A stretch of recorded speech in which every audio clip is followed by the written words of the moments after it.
Hare Krishna.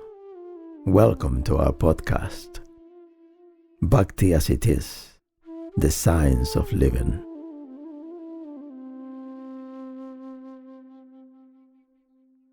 In today's episode, we would like to talk about two very important elements, the individual and the institution. Mostly probably will be about the individual. A little bit about the institution that might require its own episode. So let's start from the beginning. What are we referring to?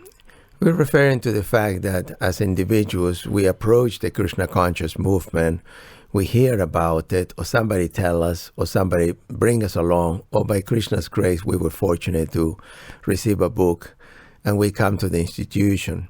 Now, as individuals, we start the process of associating with, or even joining the temple, or coming to the temple for visits, for programs.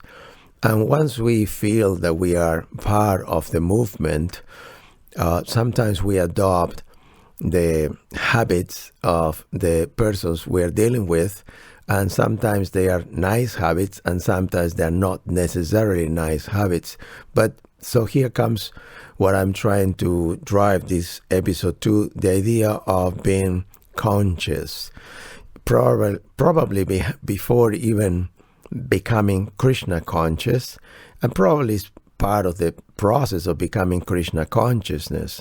At present, they have a name for it. They call it mindfulness, but the process is the same. That we must be conscious of how we adopt and the Krishna conscious practices. Are we serious in regard to what are we supposed to do, the rules of conduct, the worship that we do, the association with the devotees. And so once we start learning, sometimes at first, because everything is new, the novelty element help us to perform everything as we are taught. But as we become familiar with all the different practices and customs and habits, we might start moving away from the way in which it was given to us, or even perhaps questioning whether there is a reason for the things we do. And at that point, it's very nice to start doing a little bit of introspection in regard to who am I, where am I coming from, how much of the Krishna conscious process can I take, do I want to take all of it, do I want to go gradually, what type of person I am.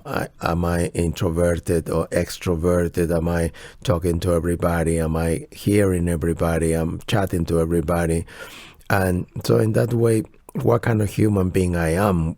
For instance, where I come from, do I come from a loving family, and therefore I will be able to interact with all the members of the society in a nice way? Was my family intact, or was a broken family, in which case I might not be able to listen to authority, or to even believe in authority. Sometimes with people that is brought up in families that are not well organized, they have difficulty observing the instructions of the authorities. We learned this from the Mahabharata. We know that Karna was practically an accident, because Kunti was not intending to have him as a child. She was given a mantra due to the service. She performed a wonderful service, and she was given a mantra, and she was little, she was 12. She was trying the mantra, and the sun god appeared. They said, "Oh, you have called me for making children." And she said, "What? That was not my intention." So the sun god said, "Well, we have to do it. What I'll do, I protect you." So the child came out from the ear, I believe, and that's what Karna means, ear. So that's what the child, the son Karna, who later on we can learn the story of Karna.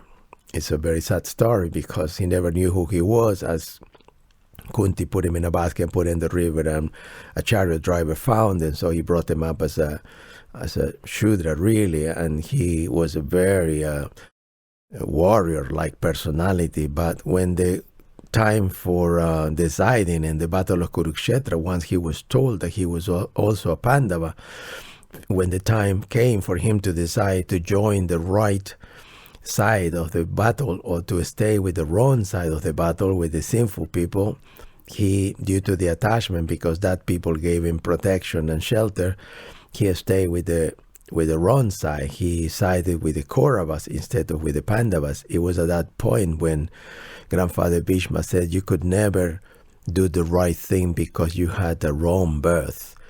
Now that is a sign of what is going on in society, because people do not pay attention to it, but because we do not have Varnashram Dharma, the people mixes indiscriminately, and people who are superior or inferior, in whichever order they mix, and from different cultures and different understandings and backgrounds, and that creates what the Bhagavad Gita refers to as Varnashankar. A lot of us, people from the Western world, are Varnashankar in that we are the fruit of this excessive mixing of different people and different cultures of different qualities, and therefore sometimes it's very difficult for us to be committed and focused, because we are able to do so many things because there is such a big mixture in ourselves. So we have to take into account all these elements, all these factors. And in the Vedic culture, it was very important the idea of the nature of the person, no? And this is called guna karma. We read in Bhagavad Gita, Chaturvarnyam maya shristan guna karma vivagasaha. So Krishna has created these different type of individuals who are affected by different qualities, gunas and karma, and they all have different abilities for work.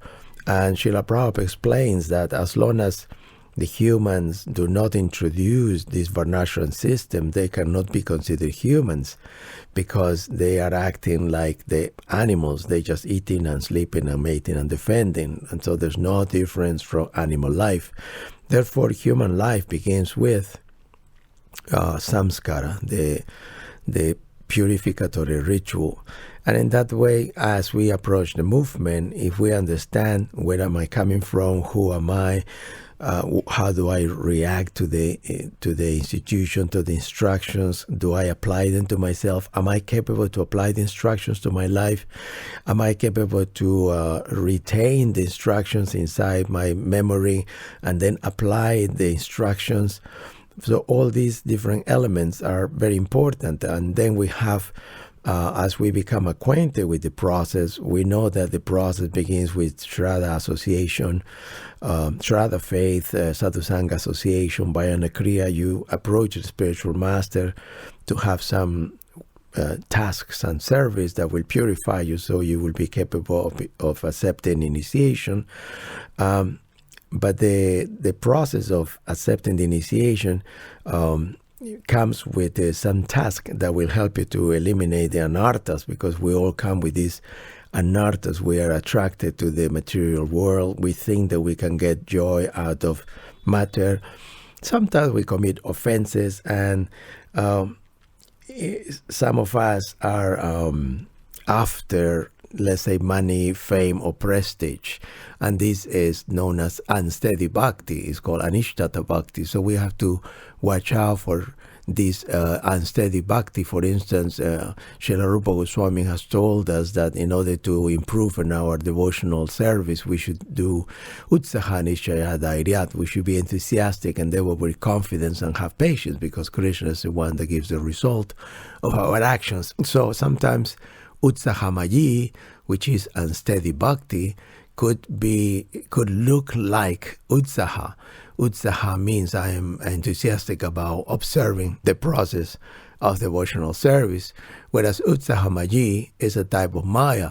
I am very puffed up. I just learned 3 books and I think that I'm a master, that I'm a pandit, and I start giving lectures to everybody and describing the Krishna conscious process. I just came 5 minutes through the door, and then sometimes devotees think, are you going to chant 64 rounds, not 16? And that's called Ghanataralā.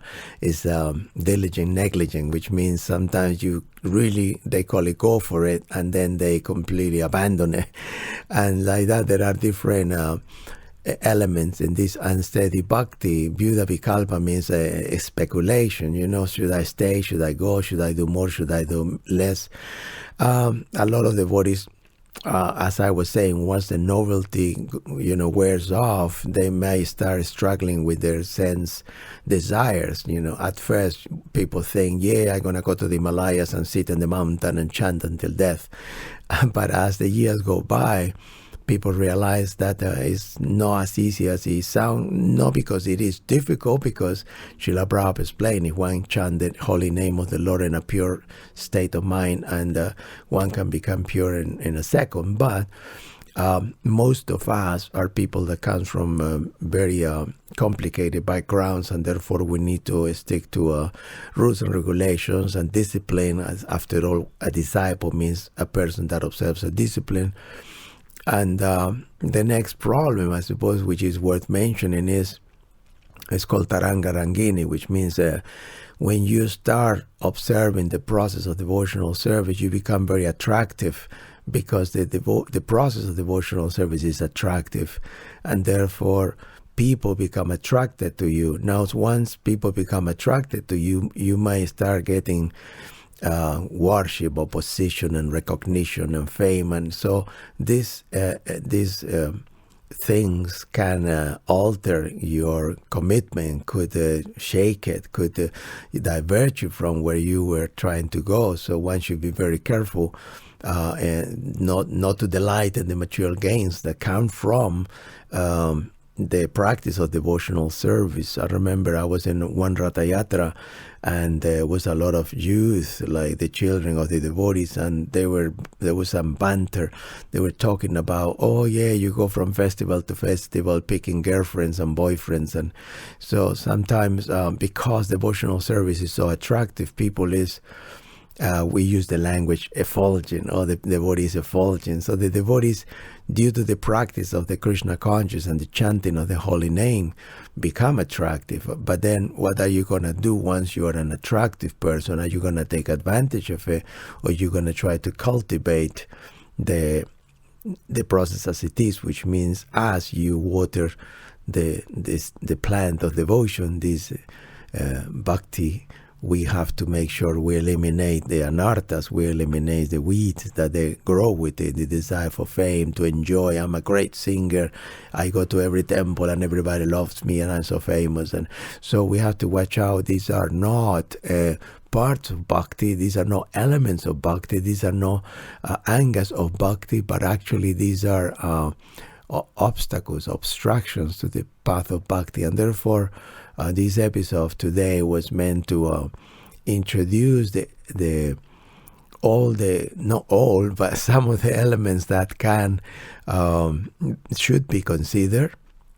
Some of the elements that should be considered when we accept the process of Krishna consciousness, and how do we accept it, how much of it we are able to be influenced by, and how much we believe in. The other element was the institution, as a lot of us do not actually come and surrender to the spiritual master and sit at the feet of the spiritual master for a year or 20 years, but rather we come to the Krishna conscious movement via temple president, temple commander, temple devotees, and sometimes we should also be diligent in regard to what is it that I'm supposed to be learning from these devotees, and what kind of devotees are they? But that for the next episode. Thank you for listening. If you have a topic that you would like me to deal with, please write it in the comments. Hare Krishna.